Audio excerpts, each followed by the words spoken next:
Gold trusted gold buyers. మీరు తాకట్టు పెట్టిన బంగారాన్ని విడిపించి ఈ రోజు ఉన్న మార్కెట్ ధరకు కొనబడును.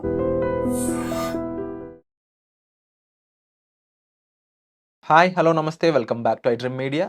ఈరోజు మనతో ఉన్నారు సర్టిఫైడ్ ఫైనాన్షియల్ ప్లానర్ అయిన మాధవిరెడ్డి గారు. ఇక మార్కెట్ అప్డేట్స్, అలాగే మార్కెట్లో వాలటిలిటీ గురించి, మరీ ముఖ్యంగా ఎస్ఐపిల పరిస్థితి, వీటన్ని అప్డేట్స్ కూడా ఈరోజు ఎపిసోడ్లో తెలుసుకుందాం. Hi ma'am. హలో అండి. ఒకసారి మార్కెట్స్ మనం చూసుకున్నట్లయితే నిఫ్టీ 50 వచ్చేసి 24,666 దగ్గర ఉంది. Sensex 81,000, bank Nifty 54,000, IT Nifty 37,000 change దగ్గర ఉంది. సో రీసెంట్గా వార్ సిచ్యువేషన్ వచ్చింది, బట్ అంత హెవీ ఇంపాక్ట్ అయితే మార్కెట్స్ మీద చూపించలేదని చెప్పేసి అనలిస్టులు చెప్తున్నారు. ఒక పక్క అగైన్ ట్రంప్ అనే పర్సన్ వల్ల టారిఫ్స్ అనే ఒక ఇష్యూ ఎలా నడిచిందో, సంహౌ వార్ జరగకుండా మార్కెట్ని ఆదుకున్నాడు అని చెప్పేసి టెక్నికల్ పీపుల్ మాత్రం చెప్తా ఉన్నారు. స్టిల్ అప్పటికి కూడా వార్కి కొంతకాలం ముందు ఒక రకమైన వాలటిలిటీ అయితే నడిచింది. సో దీనిపై ఏమంటారు? సో మార్కెట్స్ అయితే చాలా హ్యూజ్ అప్స్ అండ్ డౌన్స్ అయితే బాగా కనిపిస్తున్నాయండి. సో మనం చూసాము, ఒక్కసారిగా వార్ ఎప్పుడైతే సీజ్ ఫైర్ అని డిక్లేర్ చేశారో, ఒక్కసారిగా 3,000 పాయింట్లు అసలు ఎవరు ఎక్స్పెక్ట్ చేయలేనంతగా మార్కెట్ అసలు 25,000 ఆల్మోస్ట్, అంటే 24,924 ఆల్మోస్ట్ 925 పాయింట్స్ ఒకే రోజు నిఫ్టీ అనేది రికవర్ అయింది. అలానే సెన్సెక్స్ కూడా 82,429. ఒక్కసారిగా ఇంత రికవరీ అనేది ఎవరు ఎక్స్పెక్ట్ చేయలేదు ద మూమెంట్ సీజ్ ఫైర్ అన్నారు. సో అలా ఒక్కసారి ట్రంప్ ఇష్యూస్ వచ్చినప్పుడు వాలటిలిటీ రావడం, మళ్ళీ వార్ రాగానే కొంచెం కరెక్ట్ అవ్వడం, మళ్ళీ వార్ సీజ్ ఫైర్ అనగానే మళ్ళీ పెరగడం. సో ఇది నిజంగా ట్రేడర్స్కి అయితే అది చాలా చాలా టఫెస్ట్ సిచ్యువేషన్స్ అండి. ఇన్వెస్టర్స్ కూడా ఏం అర్థం కావట్లేదు, ఎప్పుడు మార్కెట్స్ అప్ సైడ్ వెళ్తున్నాయి ఇమీడియట్గా, అంటే it's all about news driven లాగా అనిపిస్తుంది. యాజ్ అండ్ వెన్ న్యూస్ రాగానే ఇమీడియట్గా మార్కెట్స్ అనేవి మనకి రెస్పాండ్ అయితే అయిపోతున్నాయండి. సో రైట్ నౌ అయితే మనం మీరు చెప్పినట్లుగా ఇట్స్ ఆల్ అబౌట్ 24,550, 24,500 దగ్గర అయితే అట్లీస్ట్ స్ట్రాంగ్గా అయితే మనకి కనిపిస్తున్నాయండి. దీనికి మెయిన్ రీజన్ ఏంటంటే, మనకి సింధూర్ ఏదైతే ఆపరేషన్ అన్నారో అదేంటంటే జస్ట్ పాజ్ చేసాము, మేమేమి దాన్ని కంప్లీట్గా ఆపేయలేదు అనేది ఎప్పుడైతే క్లియర్ చేశారో, ఇది ఎప్పుడైనా మళ్ళీ ఎరప్ట్ అవ్వచ్చేమో, ఇది మళ్ళీ ఇంకెలా తీసుకుంటుందో అని కొంచెం మార్కెట్స్ ఏవైతే గెయిన్స్ వచ్చాయో సీజ్ ఫైర్ వల్ల అవన్నీ కూడా మళ్ళీ ఆఫ్ అనేది మనకి కనిపించిందండి. అలానే మనకి చైనా యుఎస్ ట్రేడ్ డీల్ కూడా వెళ్తోంది, కానీ బట్ ఇది 90 days వరకే అన్నట్టుగా వాళ్ళిద్దరూ కొన్నిసార్లు పాజిటివ్గా చెప్తున్నారు, కొన్నిసార్లు ఏంటంటే మ్యూటెడ్గా చెప్తున్నారు. దీని మీద కూడా కొన్ని మనకి కనిపిస్తున్నాయి. అలానే ప్రాఫిట్ బుకింగ్ అండి, ఎందుకంటే ఒక్కసారిగా మార్కెట్ ఎప్పుడైతే 3,000 పాయింట్స్ సెన్సెక్స్ పెరిగిందో కొంత ప్రాఫిట్ బుకింగ్ కూడా వెళ్ళారండి. సో ఈ విధంగా అన్ని రీజన్స్తో కూడా మనకి మార్కెట్ అనేది కొంచెం సైడ్ వేస్ లాగా చెప్పొచ్చు, లేదు అంటే ఒక్కసారి వాలటిలిటీ అనేది చాలా హై ఎండ్లో అయితే మనకు కనిపిస్తుందండి. బట్ స్టిల్ మనం ఇంకా ఇక్కడ నుంచి మార్కెట్స్ మనం వెళ్ళాలి, నెక్స్ట్ పాజిటివ్గా వెళ్ళాలి అంటే it's all about global markets. So global markets అయితే రైట్ నౌ పాజిటివ్గానే మూవ్ అవుతున్నాయి, ఎందుకంటే యుఎస్ చైనా ఏదైతే ట్రేడ్ డీల్ ఉందో అదంతా కూడా కొంచెం స్మూత్గా వెళ్తుంది. సో ఫైనల్గా వాళ్ళు కూడా 125% నుంచి 30%కి, తర్వాత వీళ్ళు 145% నుంచి 10%కి తగ్గించుకుంటూ వాళ్ళు ముందుకు వెళ్తున్నారు అనేది మనకి కొంచెం పాజిటివ్ న్యూస్ అనే చెప్పొచ్చండి. So this is how the global news is impacting us right now. మన ఇండియన్ మార్కెట్స్ని ఇంకా ఇంపాక్ట్ చేసే అంశాలు ఏమైనా ఉందంటే గ్లోబల్ పాజిటివ్గానే ఉన్నట్లయితే మనకు కూడా కొంచెం పాజిటివ్గా నెక్స్ట్ 25,000 లెవెల్ కూడా వెళ్ళే అవకాశం కనిపిస్తుంది. అండ్ మరీ ముఖ్యంగా మ్యామ్, ఇప్పుడు ట్రంప్ డీల్ చేసే విధానం అంతా కూడా చాలా డిఫరెంట్గా ఉంటుంది. ఒక రకంగా ఒకప్పుడు టారిఫ్స్తో అందరిని ఇబ్బంది పెట్టిన అదే వ్యక్తి ఇండియా మీద మాత్రం కాస్త స్పెషల్ ఫోకస్తో టారిఫ్ లోయెస్ట్ మెయింటైన్ చేయడం జరిగింది. అండ్ ఇన్ ఫ్యూచర్ కూడా ఇప్పుడు మ్యానుఫ్యాక్చరింగ్ సంబంధించి చైనా నుంచి ఇండియాకి రాబోతున్న ఇండస్ట్రీస్ దృష్ట్యా చూసినా, లేకపోతే అప్కమింగ్ ఈవెంట్స్ అని కొన్ని ఉన్నాయి. అప్పుడు వార్ అయితే ప్రస్తుతం సీజ్ ఫైర్లో ఉంది. అండ్ నెక్స్ట్ మనకి ఇన్వెస్ట్మెంట్ లో కూడా ఆయన రోల్ చాలా ఉంది to be frank.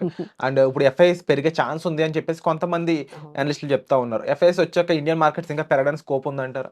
So right now India has become 4th largest. అప్పటి వరకు మనం 5th లార్జెస్ట్ అన్నాము, 4th largest. In no time we're all listening first US, China, India.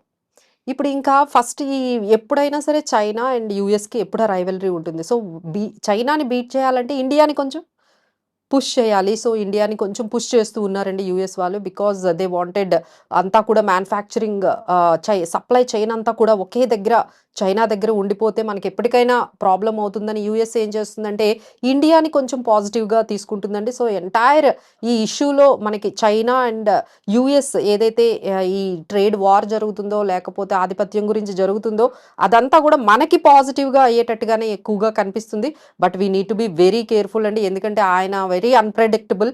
అందుకనే మన స్టాండ్ కూడా కొంచెం స్ట్రాంగ్‌గా మనం అంటే ఇప్పుడు అందరికి ఒకటైతే అర్థమైందండి. We should have different negotiations with different countries. True. So, south అరేబియాకి అరేబియన్ కంట్రీస్‌కి వెళ్ళడం గానీ, లేకపోతే మనం ఇంకొంచెం మిగతా యూకేతో తర్వాత మనకి రష్యాతో కానీ అందరితో కూడా ఫ్రెండ్లీగా అన్ని నేషన్స్‌తో కూడా ఫ్రెండ్లీగా ఉండాలి అనే విషయం అందరికి ఇప్పుడు అర్థమైంది. సో, అందరూ అన్ని కంట్రీస్‌కి వెళ్ళి వాళ్ళతో నెగోషియేషన్స్ చేసుకుంటున్నారు. Because we don't know when they will become to trading spot మనకి అవుతుందో అనేది ఆ అగ్రిమెంట్స్ కూడా మన యూకే అగ్రిమెంట్ డీల్ కూడా నో ట్రేడ్ అంటే మనకి ఎఫ్టీఏ ఫ్రీ ట్రేడ్ అగ్రిమెంట్ అనేది యూకేతో జరిగిందండి. సో, ఈ విధంగా మనం ఏంటంటే చాలా ముందుకెళ్తున్నాం.